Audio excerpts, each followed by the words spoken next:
Assalamualaikum warahmatullahi wabarakatuh. Perkenalkan, nama saya Maulida Magdalena Fikarti sebagai moderator dari kelompok 6. Di sini kami ingin membahas mengenai prediksi dan pemodelan jumlah produksi tanaman lada berdasarkan curah hujan. Sebelumnya, izinkan saya untuk memperkenalkan anggota dari kelompok saya. Ada Mita Patricia, ada Zahran Prasetyo, dan juga ada Salsabila Belinda. Di sini kami ingin membahas topiknya itu ada latar belakang masalah, terus juga ada identifikasi masalah, terus ada estimasi, ada diagnosa model, prediksi, korelasi dengan iklim, dan juga ada kesimpulan. Topik yang pertama ini akan saya bahas sendiri, yaitu mengenai latar belakang masalah. Lada atau Piperningrum merupakan salah satu rempah-rempah yang dibudidayakan sejak lama untuk mendorong peningkatan perekonomian di Indonesia. Indonesia sebagai penghasil rempah terbesar dengan menempati peringkat keempat negara produsen lada di dunia. Pengembangan lada di Indonesia telah menyebar di berbagai wilayah. Ada Bangka Belitung, Lampung, Jambi, Aceh, Kalimantan Barat, Kalimantan Timur, dan sebagainya. Daerah yang memiliki pengembangan lada terbesar ada di daerah Bangka Belitung dengan jenis pengembangan ladanya itu adalah lada putih. Sedangkan untuk daerah Lampung dengan jenis pengembangannya itu adalah lada hitam. Saat ini, luas area perkebunan lada pada tahun 2021 seluas 193.388.000 hektar yang telah tersebar di 30 provinsi Indonesia dengan jumlah produksi 89.153 ton. Dengan penyebarannya yang luas ini, perlu diperhatikan apakah daerah pertumbuhannya telah sesuai atau kurang sesuai.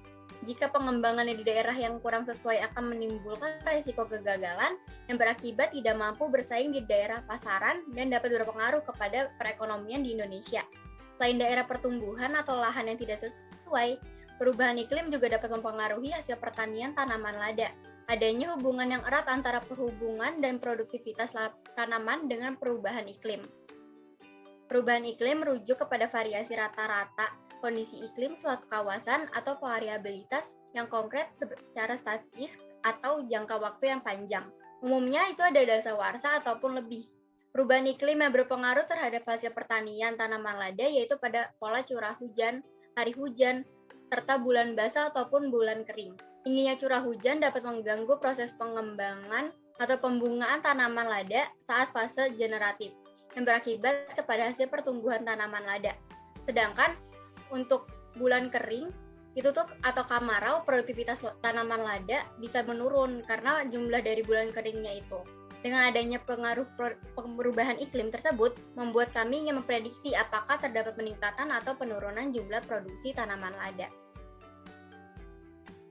Lanjut. Terus kita juga akan membahas prosedur dari analisis kita, yaitu ada identifikasi masalah, ada estimasi, ada diagnosa model, ada prediksi, dan ada korelasi dengan iklim.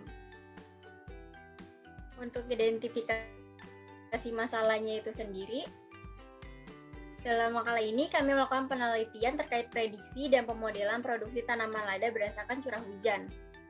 Hal yang dilakukan terlebih dahulu adalah memprediksi dan memodelkan data produksi tanaman lada. Adapun data yang digunakan dalam prediksi dan pemodelan deret waktu ini sebagai berikut yang ada di tabel ini. Ini dari tahun 1990 sampai 2021.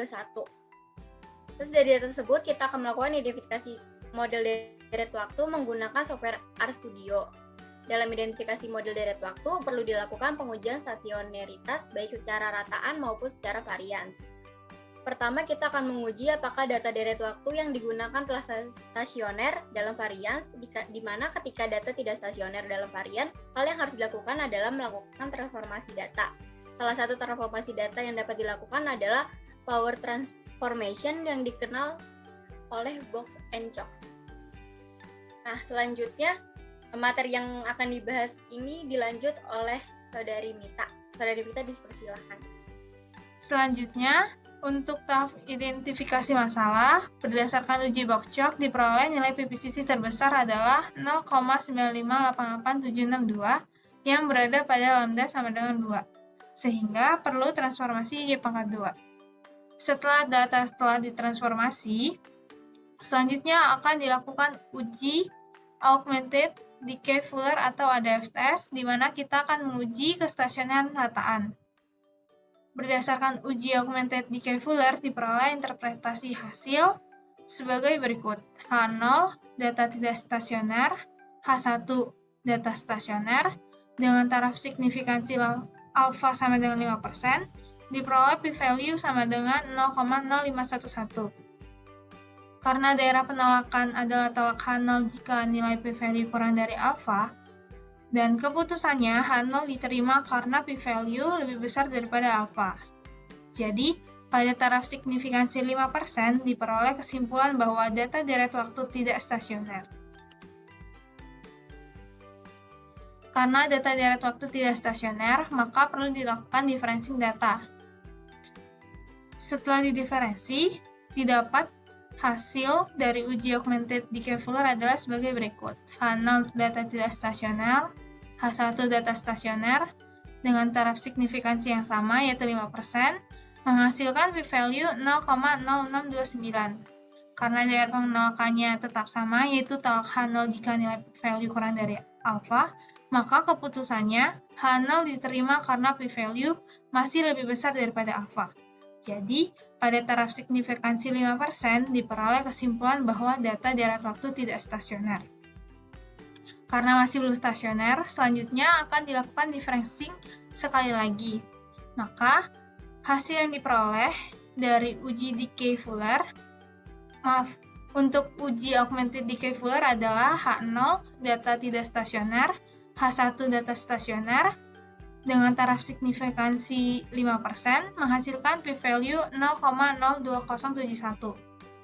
Dengan daerah penolakan tolak H0 jika nilai p-value kurang dari alfa, maka keputusannya H0 ditolak karena p-value kurang dari alfa. Sehingga didapatkan kesimpulan bahwa pada taraf signifikansi 5%, data deret waktu telah stasioner. Kemudian, setelah didapatkan data yang telah stasioner terhadap rataan maupun variance, kita akan mencari autocorrelation function atau ACF, serta partial autocorrelation function atau PACF, untuk menentukan orde ARIMA. Berikut adalah plot dari hasil ACF dan PACF. Berdasarkan plot ACF dan PACF, diperoleh beberapa dugaan model, yaitu ARI 12, karena pada PACF terjadi cut-off di lag pertama dan terjadi differencing 2 kali. Kemudian ARI 22 karena terjadi cut-off di PACF pada lag kedua dan mengalami differencing 2 kali. Kemudian ARI 62 karena terjadi cut-off di lag ke-6 dan differencing 2 kali. Kemudian IMA 21 karena di ACF terjadi cut-off pada lag ke-1.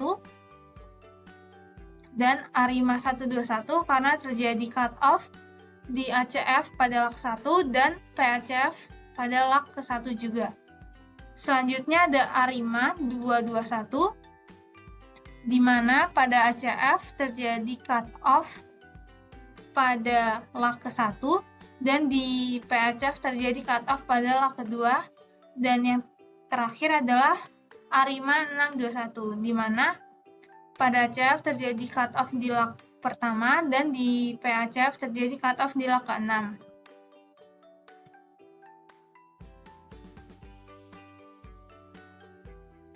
Selanjutnya adalah estimasi, di mana setelah didapat dugaan model deret waktu untuk data jumlah produksi lada, akan dilakukan estimasi parameter model deret waktu. Dalam estimasi parameter, ada beberapa metode yang digunakan seperti metode moment, metode least square, metode maximum likelihood, dan conditional sum square atau CSS. Untuk prediksi dan pemodelan produksi tanaman lada, metode yang akan digunakan adalah metode conditional sum square atau CSS. Dengan data yang digunakan adalah data yang telah ditransformasi pada tahap identifikasi, yaitu ARI 12, ARI 22, ARI 62, IMA 21, ARIMA 121, ARIMA 221, dan ARIMA 621. Adapun deskripsi dari dugaan model yang ada adalah sebagai berikut. Pada dugaan model ARI12, deskripsinya YT dikurang 2YT-1 ditambah YT-2 sama dengan min 0,4243 YT-1 ditambah ET. Kemudian untuk ARI 2,2 yaitu YT dikurang 2YT-1 ditambah YT-2 sama dengan min 0,6374 YT-1 min 0,4637 YT-2 tambah ET, dan seterusnya. Bisa dilihat di slide. Kemudian, setelah mendistribusikan model dengan metode CSS, akan dilakukan uji signifikansi parameter model ARIMA untuk mengetahui informasi terkait koefisien parameter yang diperoleh serta standar error dari parameter yang diduga. Adapun hipotesis, taraf signifikansi, dan daerah penolakan yang digunakan untuk uji signifikansi ini adalah sebagai berikut. H0, parameter tidak signifikan dalam model. H1, parameter signifikan dalam model dengan taraf signifikansi 5%, dan daerah penolakan tolak H0 jika nilai p-value kurang dari alfa. Berdasarkan uji signifikansi parameter, diperoleh p-value untuk setiap model adalah sebagai berikut. Bisa dilihat di slide, pada model ARI12 diperoleh hasil AR1 dengan p-value 0,08723 dan kurang dari alfa. ARI22 di mana AR1 dengan p-value 7,304 E pangkat 5 yang berarti kurang dari alfa 5%, dan untuk AR2 p-value-nya 0,003329 yang kurang dari alfa. Dan bisa dilihat untuk ARI 6,2, IMA 2,1 dan seterusnya. Dari hasil p-value tersebut, diperoleh keputusan H0 ditolak karena nilai p-value pada setiap model kurang dari alfa, yaitu 0,05. Sehingga diperoleh kesimpulan bahwa parameter signifikan dalam setiap model yang ada. Oleh karena itu, semua model yaitu model ARI12, ARI22, ARI62, IMA21, ARIMA121, ARIMA221, dan ARIMA621 yang telah diuji signifikansi akan lanjut ke tahap diagnosa model. Selanjutnya akan dijelaskan oleh teman saya. Oke, terima kasih Mita atas waktunya. Yang selanjutnya adalah diagnosa model, di mana setelah menentukan estimasi parameter dari model yang diduga, yang kita lihat seluruh model yang kita duga itu lolos dalam estimasi parameter. Nah, selanjutnya akan dilakukan diagnosa model, di mana sebenarnya cuma ada 4 uji diagnosa model, tapi pada yang nomor 5 itu uji diagnosa model dengan melihat mata kecil itu karena jika model terdapat beberapa kandidat. Yang pertama ada uji diagnosa model berdasarkan time series plot residual, yang kedua uji diagnosa melalui ACF residual, yang ketiga uji diagnosa dengan menggunakan uji normalitas, dan keempat uji diagnosa menggunakan uji block text. Dan jika memang masih terdapat beberapa kandidat akan dilakukan dengan melihat mata terkecil. Nah, dari kelima uji tersebut kita akan mendapatkan model yang terbaik nantinya yang akan digunakan untuk prediksi atau forecasting.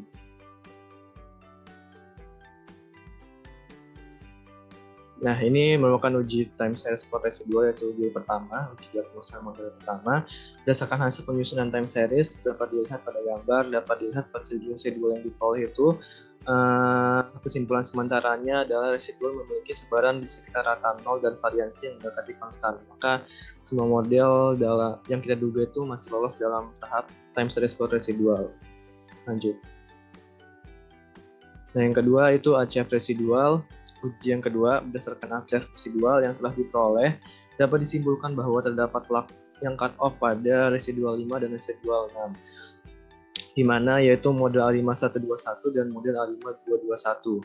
Hal ini menandakan bahwa terdapat hubungan antara residual, sehingga model ARIMA 121 dan ARIMA 221 tidak dapat menjadi kandidat model terbaik.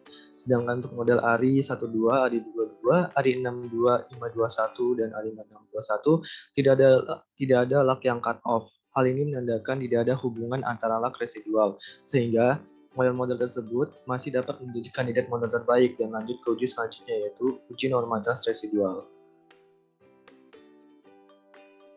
Nah, telah didapat 5 model dari hasil uji ACF residual yang akan lanjut ke uji normalitas residual, yaitu sekarang telah didapat hasil berdasarkan hasil yang diperoleh dengan H0 adalah residual berdistribusi normal dan H1 adalah residual tidak berdistribusi normal. Maka dapat disimpulkan bahwa dengan menggunakan taraf signifikansi alfa 5%, diperoleh kesimpulan bahwa residual 2 atau model ARI 22 tidak menyebar secara normal karena nilai p-value-nya kurang dari 0,05. Sedangkan untuk residual 1, 3, 4, dan 7, yaitu model ARI 12, ARI 62, IMA 21, dan ARI 621 telah menyebar secara normal karena dapat dilihat di samping hasilnya itu p-value mereka lebih dari 0,05 semua. Dan model-model tersebut lanjut ke uji selanjutnya, yaitu uji Ljung-Boktex. Oke, ini uji keempat, yaitu uji Ljung-Boktex. Pengujian Ljung-Boktex ini kita menggunakan lak 135 dengan interpretasi hasil sebagai berikut. Dapat dilihat dari tabel hasil di samping. Nah, dapat kita simpulkan bahwa berdasarkan hasil yang telah diperoleh, hipotesis dengan H0 yang digunakan adalah kecukupan model terpenuhi atau uncorrelated residual. Maka dapat disimpulkan bahwa dengan menggunakan taraf signifikansi alfa 5% diperoleh kesimpulan kecukupan model terpenuhi atau uncorrelated residual untuk lak 135 karena dari keseluruhan model ARI 12, ARI 62, IMA 21, dan ARI 621 itu p-value-nya rata-rata hampir semuanya lebih dari 0,05 sehingga mereka lolos dalam uji Ljung-Boktex. Karena menjadi kandidat yang seimbang pada diagnosa model, maka selanjutnya akan dipilih nih berdasarkan ukuran keakuratan model berdasarkan mean absolute percentage errors atau MAPE.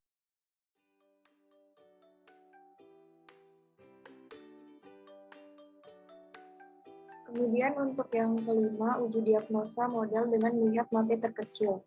Untuk model ARI 12, MAPE-nya 15,15401. Untuk ARI 62, MAPE-nya 8,042314. Untuk IMA 21, MAPE-nya 12,86182. Dan untuk ARIMA 621, MAPE-nya 6,811478. Berdasarkan nilai yang dihasilkan dari 4 model tersebut, dapat disimpulkan bahwa model yang terbaik atau MAPE terkecil adalah ARIMA 621 dengan nilai MAPE 6,811478.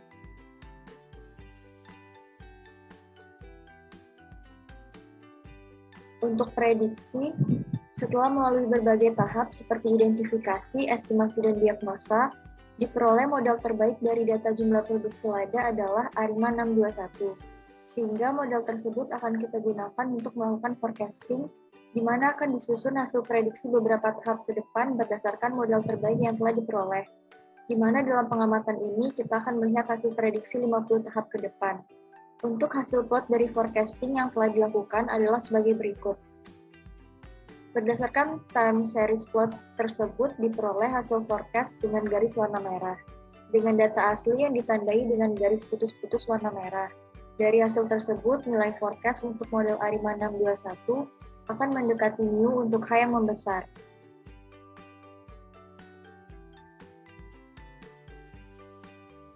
Kemudian untuk korelasi dengan iklim, pada tahap-tahap sebelumnya sudah diperoleh prediksi dan pemodelan dari data jumlah produksi lada.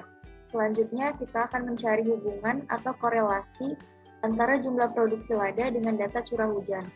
Adapun metode korelasi yang dilakukan adalah korelasi Pearson yang sudah dipelajari pada mata kuliah analisis data statistik di semester 3. Data yang akan digunakan adalah sebagai berikut, yaitu dari tahun 2000 sampai dengan 2021.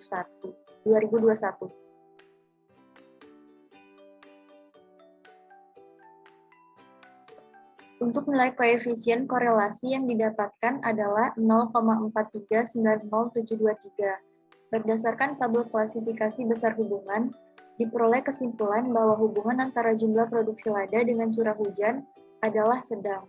Kemudian karena koefisien korelasi menunjukkan tanda positif, berarti hubungan keduanya positif. Ketika jumlah produksi lada meningkat, maka curah hujan juga akan meningkat, dan sebaliknya. Selanjutnya untuk signifikansi hubungannya, H0 tidak terdapat hubungan yang signifikan antara jumlah produksi lada dengan curah hujan. Untuk H1 terdapat hubungan yang signifikan antara jumlah produksi lada dengan curah hujan. Dengan taraf signifikansi atau alfa sama dengan 5%, didapat p-value sama dengan 0,04092. Daerah penolakannya, tolak H0 jika nilai p-value kurang dari alfa. Dan menghasilkan keputusan H0 ditolak karena p-value 0,04092 kurang dari alfa 0,05. Kesimpulannya, pada taraf signifikansi 5%, diperoleh kesimpulan bahwa terdapat hubungan yang signifikan antara jumlah produksi lada dengan curah hujan.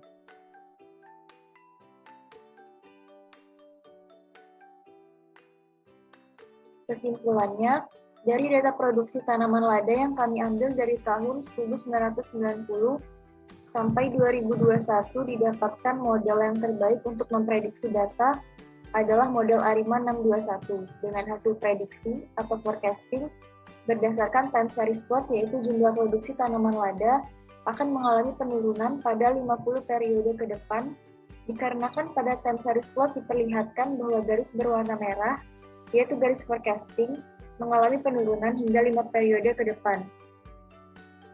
Sedangkan untuk korelasi antara jumlah produksi tanaman lada dengan curah hujan, dapat disimpulkan bahwa terdapat korelasi yang signifikan antara jumlah produksi tanaman lada dengan curah hujan, walaupun hubungannya hanya bernilai sedang dan juga pada hasil koefisien korelasi menunjukkan tanda positif, yang berarti bahwa ketika curah hujan tinggi, maka jumlah produksi tanaman lada juga akan meningkat. Tetapi menurut kami, karena nilai koefisien korelasi hanya menunjukkan hubungan yang sedang, bukan sangat kuat, maka tidak menutup kemungkinan ada faktor-faktor lain yang mempengaruhi jumlah produksi tanaman lada, seperti kelembapan udara dan faktor-faktor lainnya.